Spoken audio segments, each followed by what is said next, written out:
मीमांसा ग्रंथ में वर्णित प्रमेयों पर भगवद विद्यानंद स्वामी अस्सी टीका में, अकलंग स्वामी अस्सी टीका में शादबाद सप्तभंगी को समझा रहे हैं। विचार का प्रचार आगमों के अनुकूल देखने पर करना चाहिए। जो अपने विचारों का प्रचार करते हैं वे मिथ्या मतों को संग्रह करके रख देते हैं, विपरीतताओं के पिंड बन के आ जाते हैं। विचारों का आपको सम्मेलन करना चाहिए आगमों से। आगम निहित विचार है तो स्वीकार करो, अन्यथा उन विचारों को कचड़े घर में डाल दो। व्यक्ति के जो दूषित कचड़ेभूत विचार हैं उनको लिख के चले जाते हैं। विश्व को नया दर्शन के नाम से पूजना पड़ता है, जबकि दर्शन उनके स्वयं ने किया था। दूसरे को ढोना पड़ता कचरा। इसलिए हमने किसी भी दर्शन को श्रद्धा से स्वीकार नहीं किया, प्रज्ञा से स्वीकार किया। हमारे शब्दों पर ध्यान दो आप। हमने दर्शनों का दिन किया श्रद्धा से नहीं, प्रज्ञा से। श्रद्धा का विषय भूतार्थ को बनाया जाता है, सत्यार्थ को बनाया जाता है, और स्यात् चिन्ह से अंकित को बनाया जाता है। क्यों?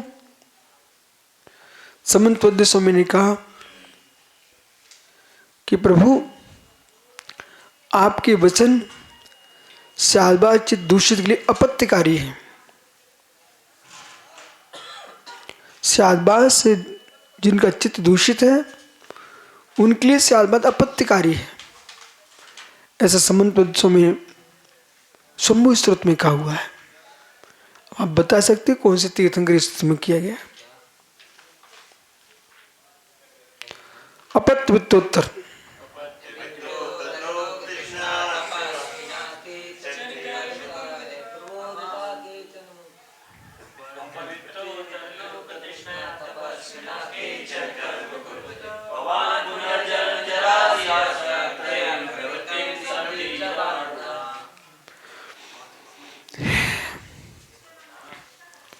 और भगवान शीतलनाथ में स्तुति कर रहे हैं। आइए, अपत्यकारी है और शादबाद में विद्वेषा, जो शादबाद में के विद्वेषी उन्हें समझ में नहीं आएगा। इसलिए अब यह समझा रहे हैं परमतपेक्षा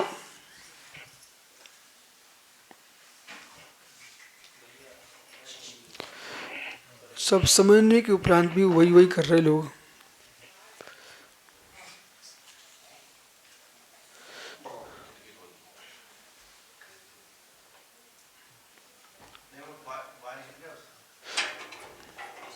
ले जाओ तुम इसको, जल्दी करो।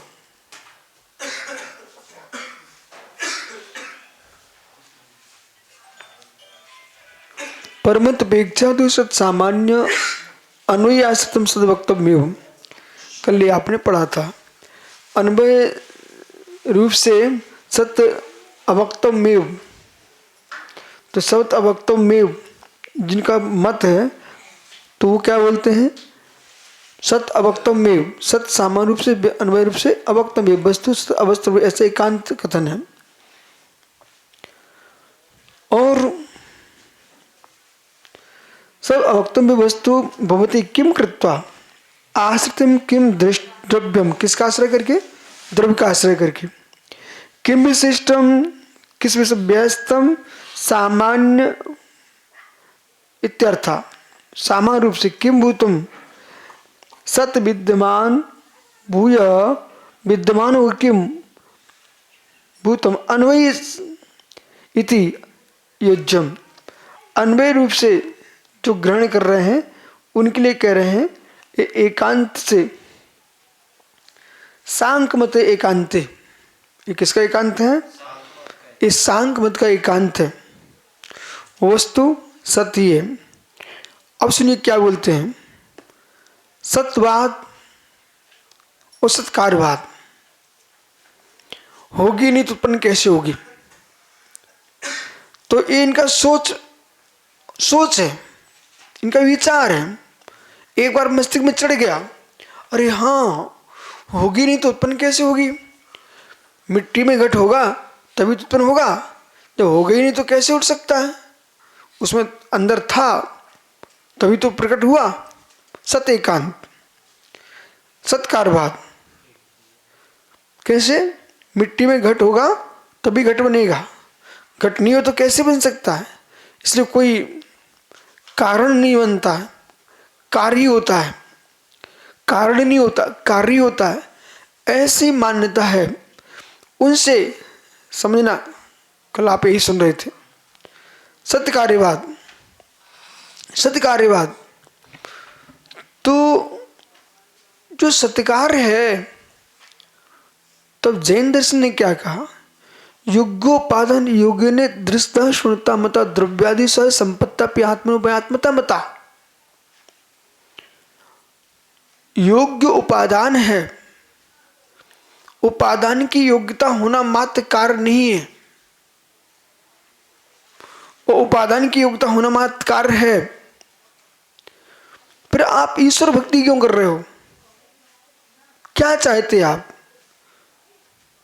कुछ है ही नहीं है ना, होते ही नहीं है, कोई विकल्प की आवश्यकता नहीं है, कारण कार्य का अभाव हो जाएगा। सत्य कार्यवाद मानने से घट था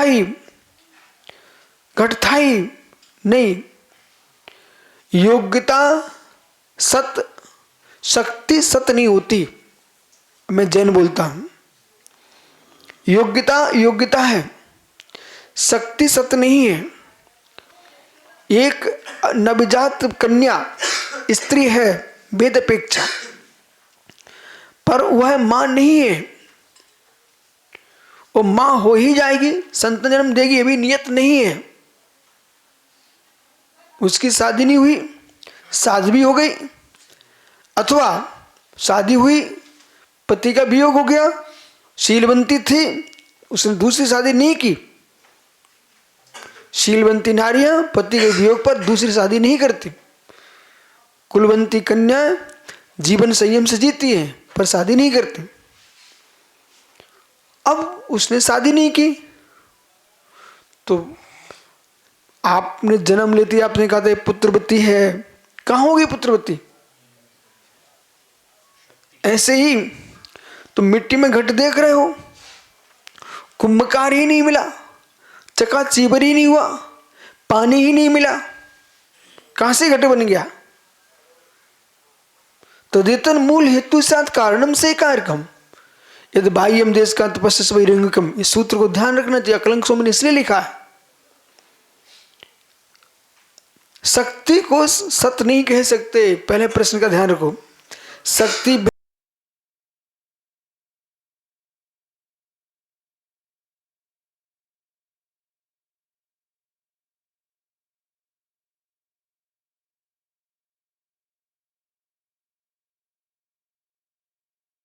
वस्तु में हर प्रकार की शक्ति नहीं होती है,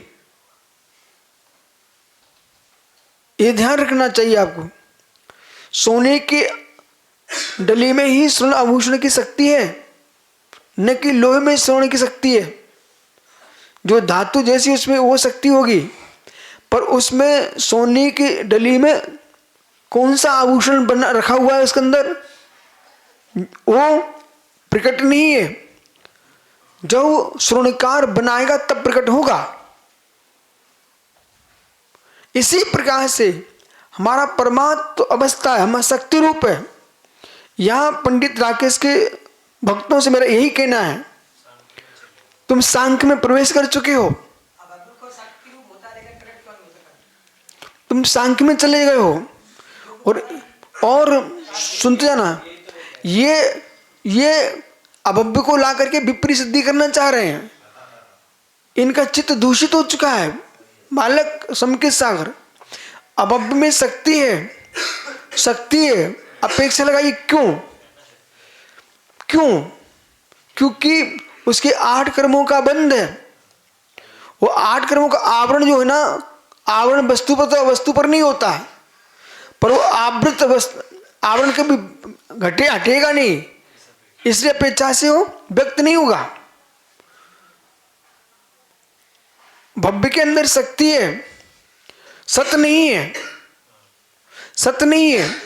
सत्य तभी होगा जैसे दुग्ध में मक्खन की शक्ति है, सत्य नहीं है। प्रक्रिया के उपरांत ही उसके सत्य को ऊपर आप देख पाएंगे। इसलिए आप जो है सत्उत्पत्ति सत्कारवाद, हमेशा कार को सत्य ही मानते हो। फिर उसको समझाने के लिए आविर्भाव लेके आ गए, उसको समझाने के लिए आप आविर्भाव लेके आ गए हो। वो आविर्भाव क्या कह रहे हो कि हमने उठाया, निकाला है, उत्पन्न नहीं किया है, आविर्भाव हुआ है, आवरण हटाया है। ये तो कल बोल रहे थे, आवरण हटाया है। वो आवरण हटाया है और उसे प्रकट हो गया, आवृत हो जाता है तो ढक जाता है। फिर सूर्य की बात करने लग गए और मायावादी ने बोल दिया कि माया का आवरण है, अंधकार है, अंधकार। तो उन्होंने कहा अंधकार प्रकाश को कैसे बाधित कर सकता है? लेकिन हम जैन, चाहे अंधकार हो चाहे प्रकाश हो, दोनों ही पुद्गल की पर्याय हैं। और बंदे को पाणम को सूत्र हमारे पास है। प्रकाश का शक्ति प्रचंड होता है, अंधकार को विलीन होना पड़ता है। वो अंधकार का शक्ति प्रचंड होता है ना, प्रकाश को विलीन होना पड़ता है। ये आप मानते कि नहीं? माननी पड़ेगा आपको।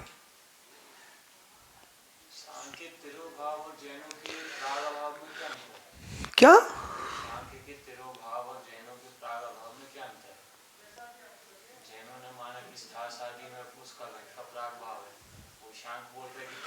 प्राग भाव का मतलब क्या है?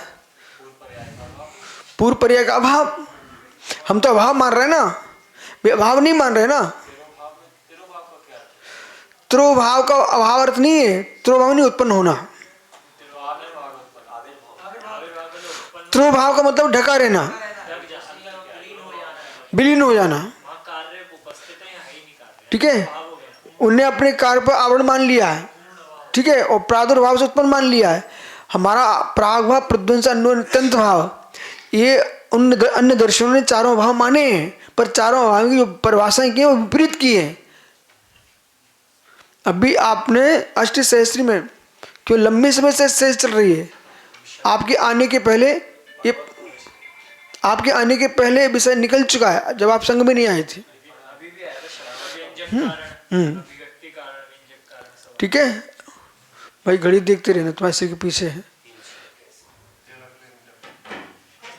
और 3 बज गए। सभी महात्माओं से, ब्रह्मचारी सहित सभी से मेरा कहना है, बहुत अर्गवान विषय है। समय कम मिलता है, 2:30 बजे आप आ गए, अच्छी बात है, लेकिन 2:30 बजे आने कर हमारे पास दूसरे समाचार लेकर समय बर्बाद मत किया करो। समझे कि नहीं? ये इतना गहरा विषय है।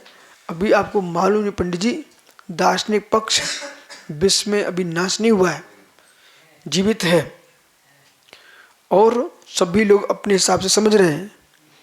और ये यूट्यूब पे, क्या है, यूट्यूब, इसका युग चल रहा है। इस युग में आजकल लोग सामने सुनने वाले कम हैं, और जो किसी से मिलना नहीं चाहते पर सुनना चाहते हैं, मिलना नहीं चाहते पर सुनना चाहते हैं, वे सुनते हैं, वो समझते हैं। तो इस पर्याय में हमारे प्रज्ञा यदि प्राप्त हुई है, हमको सारे विषय स्पष्ट करके जाना है, और कुछ हमने विषय बना के रखे हैं, उसमें धारावाहिक बोलना है, और जिनको सुनने वाले सुनते रहना, कोई नहीं, प्रश्न नहीं, उत्तर नहीं, कुछ नहीं, धारावाहिक चलने दो। उसमें आपने कल कहा था, सारे विषय बना के रखे हुए मस्तिष्क में, एक एक विषय पर धारावाहिक बोल करके, क्योंकि माधवाचार्य जी के सर्वदर्शन संग्रह, वर्तमान के अधिकांश विद्वान जो है हर दर्शन में माधवाचार्य जी के सर्वदर्शन संग्रह का अध्ययन कर रहे हैं। वो अत्यंत लघु है, संक्षेप में 60 दर्शनों पर व्याख्या है और नास्तिक आस्तिक सारे दर्शनों पर। बाकी के उच्च पूरे पूर्ण संपूर्ण ग्रंथों नहीं पढ़ रहे हैं। तो माधवाचार्य का जो ग्रंथ है उसमें सभी दर्शनों का सार मात्र है। वो कितना विस्तार है वो आप समझ जाना चाहिए। मूल अध्ययन जब उनके मूल ग्रंथों करेंगे तभी आप किसी दर्शन की पूर्णता समझना। क्योंकि मैंने उनका जैन दर्शन के बारे में पढ़ा है, तो उन्होंने जैन दर्शन के बारे में, जो जैन दर्शन स्वीकार ही नहीं करता, ऐसी बहुत अनर्गल बातें भी लिखी हैं, समझ रहे कि नहीं। और जब जैन दर्शन पर इतना विपर्यास करके लिख दिया है तो ध्वनित हो रहा तो दूसरे दर्शन पर ही लिखा गया होगा, हमने स्वयं पढ़ा है। अब जो इससे पढ़ रहा माधवाचार्य को और जैन दर्शन के बारे में उससे पढ़ रहे थे, उनको हम जैसे लोगों से मिलना चाहिए कि ये कितना सम्यक इनने लिखा है, कितना असम्यक लिखा है। जैसे हमारी पिच्ची है, ये झाड़ू नहीं है, ये जीवों की रक्षा का उपकरण है। और ऊंट जैसे मुख करके नहीं खाते जैन साधु। भैया आप सबसे मेरा कहना है, कभी किसी ने आपको भीड़ लगी हुई है और कोई तुम्हें देख के चला गया, वो दार्शनिक खोज में चल रहा था, कोई अन्वेषण कर रहा था, वो आप हंसी मजाक कर रहे थे आहार लेते लेते, तो वो यही लिखेगा अपनी डायरी पर, समझ रहे कि नहीं। अब तो आप आहार ले रहे हो, स्वयं का आहार कर रहे हो और यार ऐसे देख रहे कौन क्या खा रहा कौन क्या खा रहा, उसने ऐसा बोला ऊंट जैसा, जबकि ऐसा नहीं है। दिगंबर मुनि अपनी अंजलि को देखते हैं, नीचे पात में कोई जीव ना गिर जाए, कोई अंधा लगना लूला आहार ना दे जाए, इतना ध्यान रखते हैं। और यहाँ वहाँ कहीं भी नहीं देखते। जो भी बाहर चित्र जाए, विचित्र आत्मा, रवि से ही बोलना, मात उन्हीं के फोटो डालें जो व्यवस्थित खड़े आहार ले रहे हैं। वे चित्र ही ना दें, तुम अपने हाथ से अपना विषय दे रहे हो और लोग यूट्यूब से उठाते हैं, समझ रहे हैं। सामूहिक कोई कार्यक्रम है, वहीं तुम्हें हंसी मजाक दिखता है लोगों को, अरे वहीं तुम्हें व्यवस्थित रहना चाहिए, ठीक है। हम जैसे लोग तुम्हारी सफाई करें, फिर कहते हैं हमें डांट पड़ती, डांट नहीं पड़ती, तुम्हारी सफाई होती है, उसको सुधार करना चाहिए, बराबर है कि नहीं। से सांगे विचार करें।